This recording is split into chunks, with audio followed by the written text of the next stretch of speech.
안녕하세요. 사랑하는 성도님, 영혼의 샘물 은혜의 자리에 오심을 축복합니다. 생명의 주님이 우리와 함께 하십니다. 우리와 함께 하시는 주님을 찬양합니다. 기도합시다. 사랑과 은혜의 주님 감사합니다. 오늘도 우리에게 복된 날을 열어주셔서 주님의 말씀으로 하루를 시작하고 또한 주님의 말씀으로 하루를 마무리하게 하여 주시니 감사합니다. 이 시간도 주님의 말씀이 우리의 마음을 두드릴 때 우리가 마음을 열어 주님의 음성에 귀를 기울이며 아멘으로 받아들이며 믿음으로 순종할 수 있도록 성령님께서 친히 인도하여 주시옵소서. 예수님 이름으로 기도합니다. 아멘. 오늘 말씀은 사도행전 17장 1절에서 15절입니다. 그들이 암비볼리와 아볼로니아로 다녀가 데살로니가에 이르니 거기 유대인의 회당이 있는지라.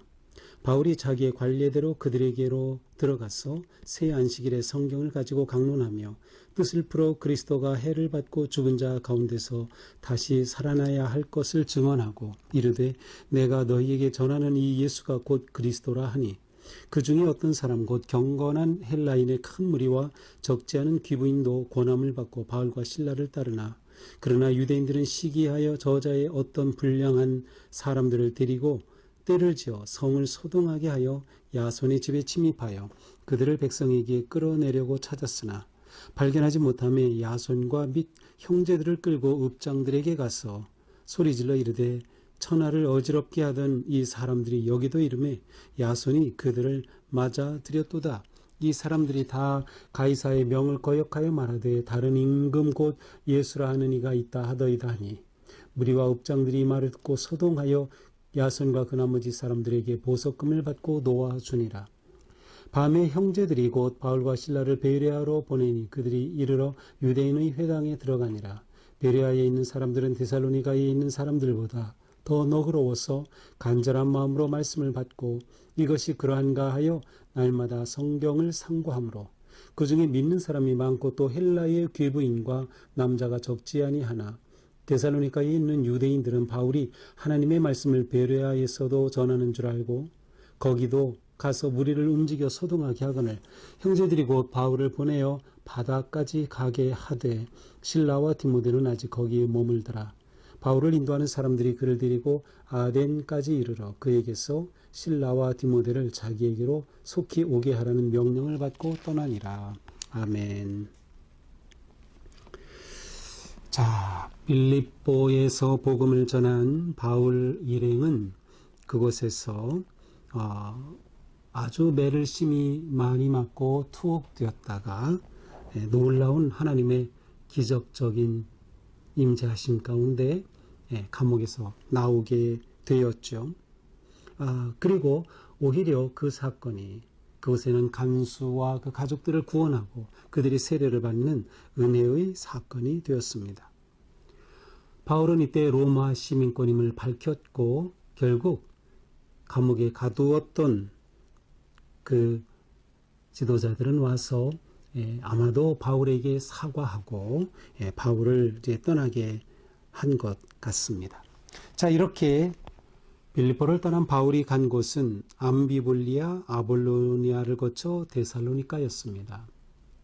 물론 이 행간에 얼마의 시간이 있었는지 모르지만 심히 매를 맞았다고 하면 이것은 보통 몸에 상처를 입은 게 아니죠.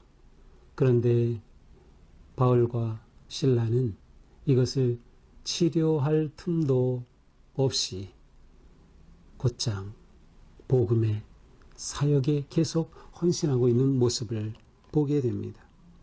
그러니까 매를 맞은 몸을 가지고 지금 복음을 전하는 것입니다. 데살로니가는 이 당시 마케도니아에서 아주 가장 큰 도시 가운데 하나였고 특별히 황제에게 충성한 도시였어요. 사실은 큰 도시들은 다 그렇습니다. 빌립보도 그러했고요.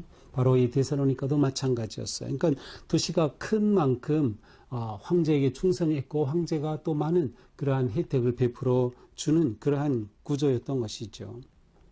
바울은 여기에서도 역시 회당을 찾았습니다. 그래서 데살로니가에 있는 유대인 회당에 들어가서 그곳에서 새 안식일의 성경을 강론했습니다. 새 안식이라면 3주죠. 안식일 3번이니까. 그렇다면 바울 일행이 꼭 3주간만 머물렀을까? 아마 꼭 그런 것 같지는 않습니다. 학자들은 일반적으로 3주간만이 아니라 대략 3개월 정도는 머물렀을 것이다 라고 주장하기도 합니다. 자, 이곳에 회당에 들어가서 성경을 강론하죠. 여기서 성경은 우리가 가지고 있는 신약 성경, 구약 성경이 아니고요. 구약에 있는 오경, 토라라는 것과 네빔, 예언서라고 하는 이 두 가지 책입니다. 자, 이 쉽게 말하면 구약을 가지고 강론하는 것이죠. 자, 구약을 읽은 후에 그 뜻을 풀어서 무엇을 증거합니까? 그리스도가 죽은 자 가운데서 살아나야 할 것, 예언된 대로 그렇게 되신 것, 또 그렇게 살아나셨음을 증언하고 그들에게 전하는 바로 이처럼 성경에 예언되고 약속된 그분이 바로 예수다. 메시아가 곧 예수다라고 증언하는 것이에요. 그래서 3절에 보니까 이 예수가 곧 그리스도다라고 말하는 거죠. 자, 이러한 설교의 4절에 보니까 경건한 헬라인 그리고 큰 무리 적지 않은 귀부인이 복음을 듣고서 바울과 실라를 따르게 되었습니다. 자, 여기서는 이 귀부인들이 바울의 복음을 듣고 긍정적으로 반응한 거죠. 그러나 13장에서는 오히려 거꾸로 이 귀부인들이 바울의 반대편에 섰던 모습을 봅니다. 똑같이 귀부인이지만 바울이 전하는 복음에 대해 반응이 서로 달랐던 것이죠. 자, 그런데 5절에 보니까 유대인들이 시기합니다. 자, 이방인들은 즐겁게 또 복음의 귀를 기울이고 받아들이는데 유대인들은 오히려 시기하면서 불량배들을 불러들입니다. 그래서 불량배를 동원해서 아마도 바울과 실라가 지금 여기에 있을 거다라고 생각하고 야손이라고 하는 집을 습격합니다. 아마도 야손은 그 집에 바울과 실라를 받아들여서 그 집에서 복음을 강론하게 하고 아마도 그 복음을 듣고 그곳에 머물게 했던 것 같습니다. 그렇게 야손의 집을 습격했지만 그곳에서 그들은 바울 일행을 찾지는 못했어요. 그렇게 되자 오히려 야손과 그의 형제들을, 가족들을 잡아가지고 그 도시 읍장에게로, 시장에게로, 시청 관원들에게로 끌고 간 것입니다. 그러면서 말하죠.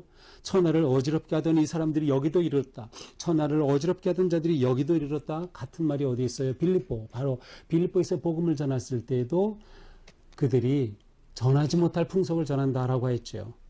그런데 빌립보에서도 그렇게 했는데 여기서도 그렇게 한다.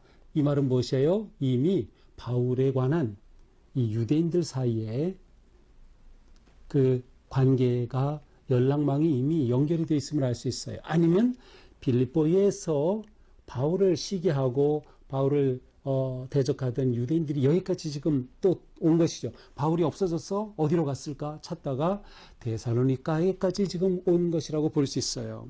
그러면서 천하를 어지럽히는 사람들이라고 고소합니다. 그런데 야손이 바로 이들을 맞아들였기 때문에 우리가 야손을 끌고 왔습니다라고 말하는 거죠.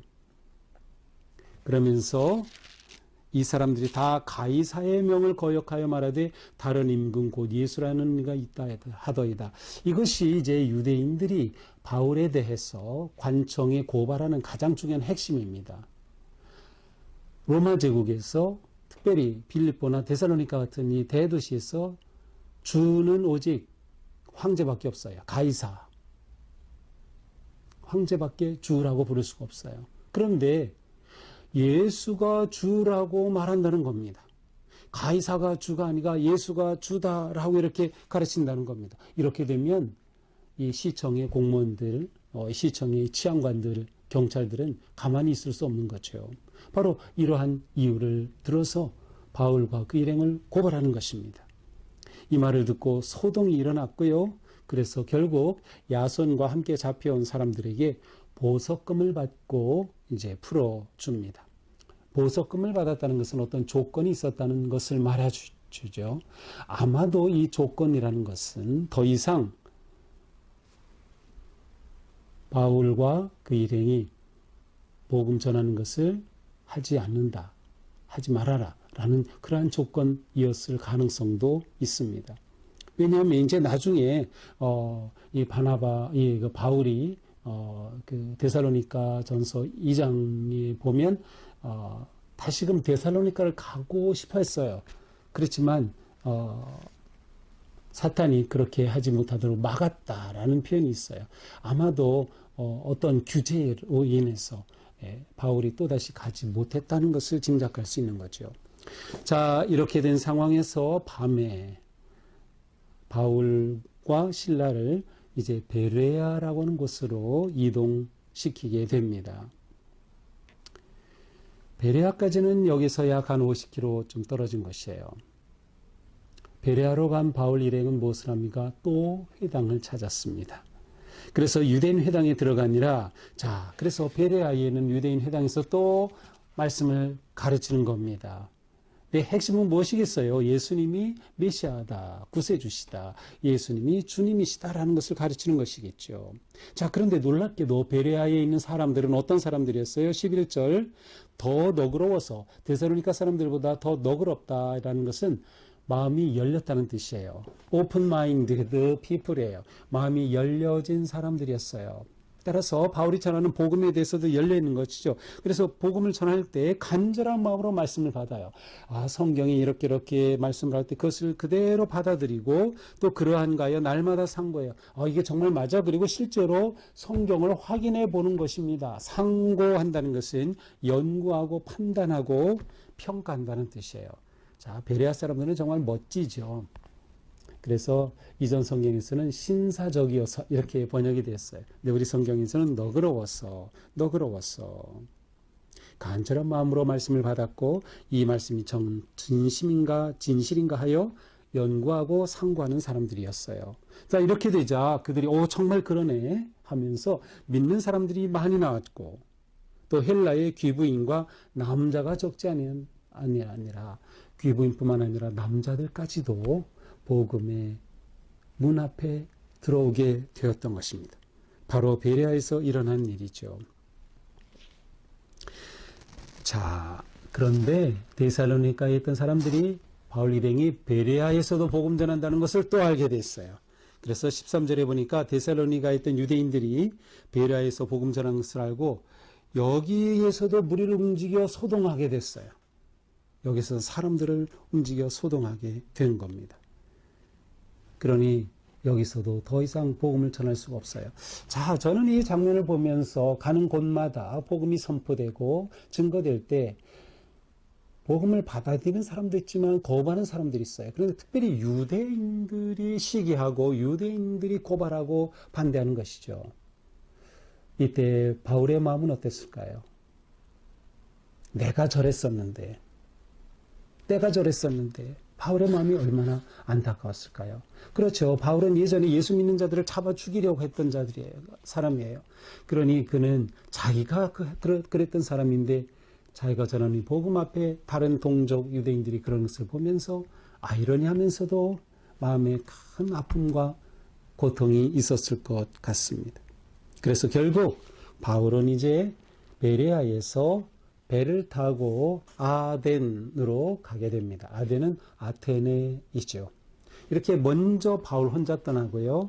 실라와 디모데는 남겨두었어요. 하지만 이제 실라와 디모데도 곧장 바울을 뒤따라 가서 아덴으로 이동하게 됩니다. 자, 이것이 오늘의 말씀이죠.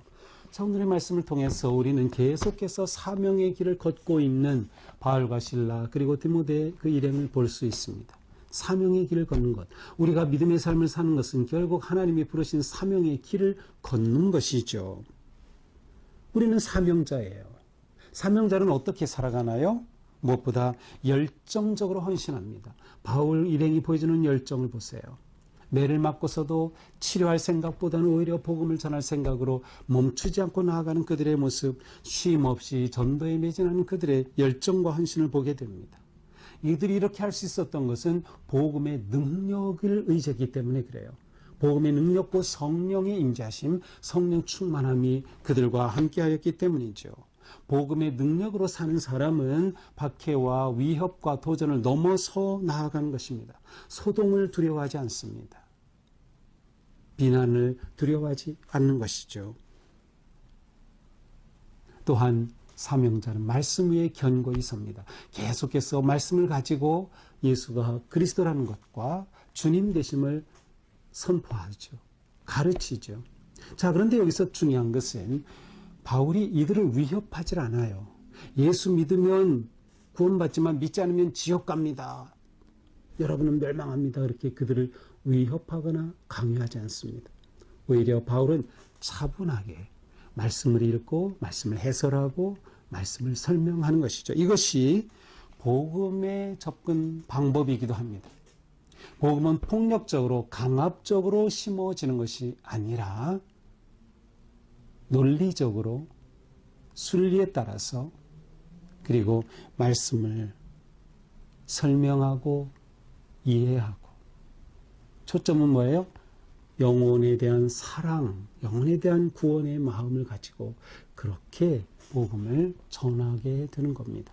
이것이 역사할 때 놀라운 열매가 맺게 되는 것이죠. 왜냐하면 복음은 결국 사랑이기 때문에 하나님의 사랑을 폭력적으로 전한다는 것은 앞뒤가 안 맞는 거죠. 우리도 믿음의 삶을 살 때 이 점이 중요합니다. 전도할 때 다른 사람들에게 폐를 끼치면서 폭력적으로 하는 것이 아니라 친절하게 온유하게 섬김과 사랑의 마음으로 하는 것이죠. 또한 우리의 삶으로서 그들을 섬기며 하게 되는 거죠. 이것이 사명자의 길입니다. 오늘 하루도 우리의 삶이 내가 사명자다라고 하는 것을 잊지 말고 어떻게 내가 이 길을 걸어갈까?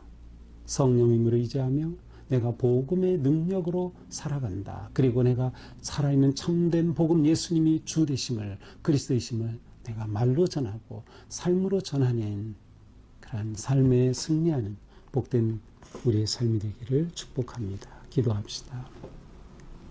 주님 감사합니다. 오늘도 말씀으로 우리를 깨우쳐 주시니 감사합니다. 그렇습니다. 우리도 사명의 길을 걷기에 바울처럼 신라처럼 그렇게 담대하게 복음의 능력을 의지하고 복음을 선포하고 사랑으로 전하는 우리가 되게 하여 주옵소서. 복음을 방해하는 모든 악의 세력 앞에서도 무너지지 아니하며 오히려 넘어서서 담대하게 복음을 선포하는 우리의 삶이 되게 하여 주시옵소서. 예수님 이름으로 기도합니다. 아멘. 네, 오늘도 주님의 은혜로 우리의 삶이처럼 전도자의 삶, 사명자의 삶에 승리하기를 축복합니다. 사랑합니다.